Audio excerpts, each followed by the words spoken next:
기업을 쪼갠다라는 게 뭐 어떻게 쪼갠다라는 거죠? 쪼개는 이렇게 쪼개는 거.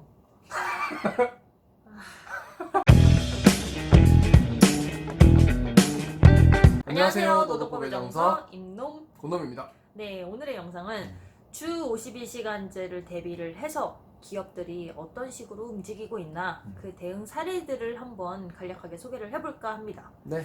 네, 뭐 사회적으로는 지금 탄력근로제와 관련한 논의가 여전히 진행 중이죠. 그쵸. 어떻게 보시나요? 기다릴 수만은 없겠죠. 만약 워낙 첨예하게 대립을 하다 보니까. 네, 그래서 한번 사례들을 얘기를 해볼까 하는데요. 첫 번째 사례는 방금 말씀드렸던 유연근무제 중에서도 탄력근로제를 이미 도입한 사업장의 사례입니다. 그쵸.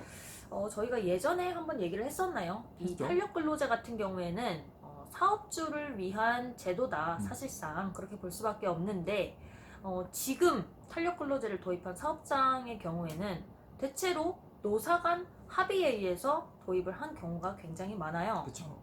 네, 그런데 이 노사 간 합의를 했다라는 부분은 어쨌든 이해관계가 일치한다거나 근로자들도 이를 원한다거나 해서 도입을 했겠죠. 그쵸. 네, 어떤 상황에서 이렇게 원하는 건가요?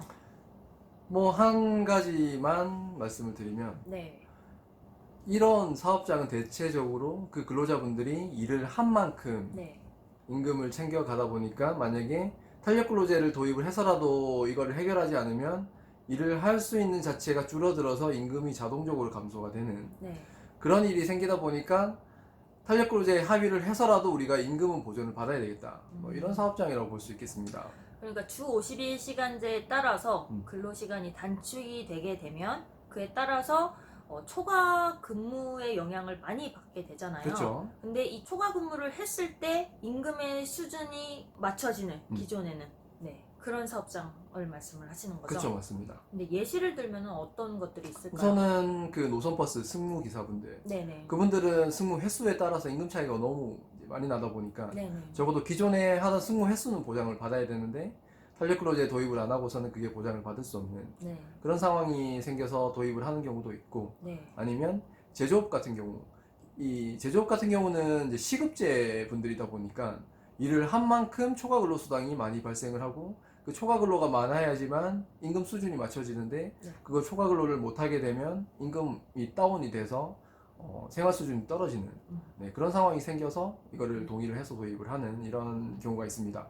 네, 그런데 방금 말씀드린 사례 같은 경우에는 아무래도 노와 사 간에 임금도 보전을 해줘야 되고 주 52시간제라는 법은 지켜야 되고 하다 보니까 그 이해관계가 맞아서 이 탄력근로제를 도입한 거는 맞지만 실질적으로 근로시간 단축의 효과는 전혀 없다라는 거죠. 그렇죠, 맞습니다. 기존에 일하던 것 그대로, 그 다음에 기존에 받던 임금 그대로 받는 그런 효과. 하지만 사측은 근로시간 위반에 걸리지는 않는 이런 상황이 만들어진다라는 거죠. 네. 네, 뭐 이런 사례도 있고요.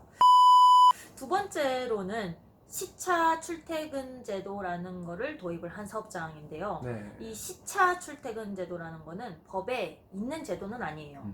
법에 유연근로제다라고 해서 뭐 선택적, 탄력적, 재량, 뭐 간주 뭐 이렇게 있잖아요. 그런데 이 시차 출퇴근 제도는 법에 없어요. 그렇죠. 근데 어떤 제도인 거죠? 시차 출퇴근 제도라는 거는 네네. 기존의 소정 근로 시간은 그대로 두는데 네네. 근로시간대를 좀 이렇게 움직인다는 네네. 거죠. 뭐 예를 한번 들어보면 네. 하루 8시간 소정 근로 시간으로 일하시는 분들이 보통 9 to 6라고 해가지고 네. 9시간에 출근을 해가지고 저녁 6시에 퇴근을 하면 6시간을 채우는 이런 경우가 있는 8시간이죠? 네. 네네. 네. 8시간 채우는 네. 이런 게 되는데 네. 이거 시간대를 옮기는 거예요. 네. 뭐 8시 출근을 해가지고 오후 5시에 퇴근을 한다든지 아니면 뭐 오후에 출근하기도 그렇죠. 하고. 오후에 출근할 수도 있고 뭐 네. 12시에 출근을 하면 뭐 9시에 퇴근을 하는 네네. 이런 경우도 뭐 시차 출퇴근제라고 볼 수가 있겠습니다. 근데 이 시차 출퇴근제 같은 경우에는 보통 어떤 사업장들이 이렇게 도입을 하고자 하는 거죠? 업무량 자체가 네네. 딱 이렇게 집중이 되는 시간대에는 전 인력이 필요를 해서 모두가 그 자리에 투입이 돼서 일을 해야 되는데 그 이외의 시간대는 이제 한가하다 보니까 인력을 좀 분산을 해가지고 네. 일을 좀 이렇게 분산을 할 수 있으면 전체 업무량을 감당을 할 수 있는 이런 사업장에서 시차 출퇴근제를 활용을 할 수가 있겠습니다. 네. 근데 이 시차 출퇴근제를 도입을 한다고 한다면 근로시간의 변경이 수반이 되잖아요. 그쵸. 기존에는 수정 근로시간이라고 해서 뭐 9시부터 6시까지 이렇게 딱 고정으로 박아뒀을 텐데 네. 아마 근로계약서 보시면 알 수 있을 거예요. 음. 그런데 근로시간의 변경이 수반되다 보니까 개별 근로자의 동의가 필요하다라는 거죠. 그렇죠. 네, 그런데 근로자분들이 뭐 자기 라이프 스타일에 따라서 이렇게 유동적으로 가능하다라고 하니까 원하시는 분들도 있거든요. 네. 그런데 제 생각에는 조금 별로 이렇게 막 변화가 막 큰 거를 안 좋아하시는 분들이 꽤 계신 것 같아요. 그래서 뭐 이거는 사업장에서 아마 이런 부분에 대해서 설명을 잘 해야 되지 않을까라고 생각이 드네요. 네. 네, 그리고 세 번째로는 이거는 사례는 아니에요. 사례는 아닌데 악용을 하고 있는 부분이 있어서 이렇게 잠시 옆에 끼워봤습니다. 네. 어떤 악용이냐면 기업 쪼개기인데요. 기업을 쪼갠다라는 게 뭐 어떻게 쪼갠다라는 거죠? 쪼개는 이렇게 쪼개는 거. 죄송합니다. 쪼개. 네, 아니에요? 어떻게 쪼갠다라는 거죠? 흑당 밀크티가 되시더니 정신이 나가셨나봐요. 쪼갠다는 게 네, 법인을 분리를 시켜가지고 네. 근로자 수를 분산을 시켜가지고 상시 근로자 수를 줄이는 거예요. 그야말로 이걸 말씀드려야 돼. 그 기업을 왜 쪼개서 상시 근로자 수를 적게 만들어 버리냐면 주 52시간제가 지금 근로자 수에 따라서 단계적으로 도입을 하고 있거든요. 그렇죠. 2020년 1월 1일 지금 한 2달 남았나요? 2달도 안 남았죠? 50인부터 299인 사업장 같은 경우에는 2020년부터 1월 1일까지고 50인 미만 사업장 같은 경우에는 2021년 7월 1일부터예요. 네. 그렇다 보니까 막 쪼개버리면은 50인 미만으로 만들었을 때 2021년에 도입을 하게 되잖아요. 그렇죠.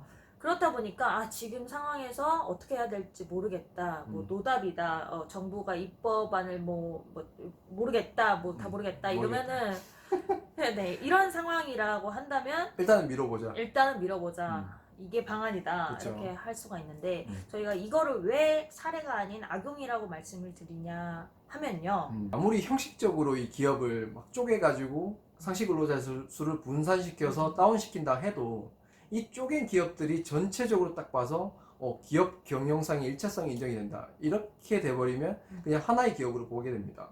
그리고 그 하나의 기업으로 보고 전체 총 근로자 수를 그냥 상시 근로자 수를 보고 판단을 하기 때문에 어차피 똑같이 시행 시기는 그대로다. 이렇게 보시면 되겠습니다. 네, 뭐 그래서 악용하고 있는 사례도 하나 말씀을 드려봤고요. 네. 마지막으로는 정말 쿨한, 정말 깔끔한 방법이라고도 할 수 있겠는데요. 그렇죠.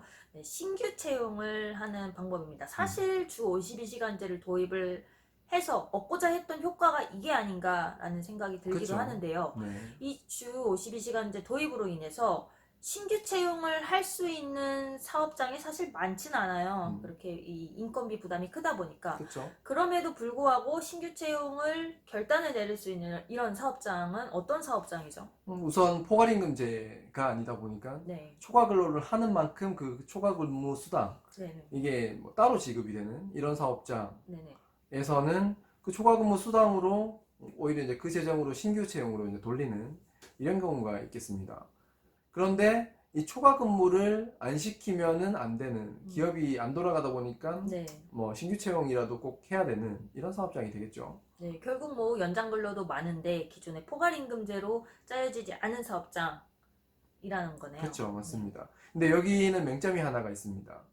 뭐가 있냐면 신규 채용이라는 거는 신규 채용을 해가지고 그 사업장에서 이 이제 적응 기간이라고 해야 되나요? 교육 기간이 해야 되나요? 네네.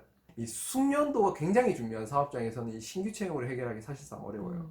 그렇다 그쵸. 보니까 어떻게든 기존 인력으로 뭐 해결을 해보겠다 이렇게 접근을 할 수밖에 없는 사업장에서는 신규 채용으로도 해결이 안 된다 이렇게 말씀드릴 수가 있겠습니다. 네, 또 하나 뭐 신규 채용을 하게 된다면 지원금이 있다 보니까 그런 부분도 어느 정도 고려 요소는 되겠죠. 네, 맞습니다. 네, 이상 네 가지의 사례, 그 다음에 가운데는 악용에 대해서 한번 말씀을 드려봤는데요. 사실상 저희가 이 말씀드린 제도를 어느 사업장에 딱 맞춰가지고 이게 딱 맞는 제도다라는 건 사실상 없어요. 그렇죠. 그리고 기업 스타일에 맞게, 기업 상황에 맞게 조금씩 변형을 해서 설계를 들어가야 되는 부분이죠. 그렇다 보니까 오늘 저희가 말씀을 드린 이 영상들은 그냥 참고 정도만 해주시기를 바라고요. 네.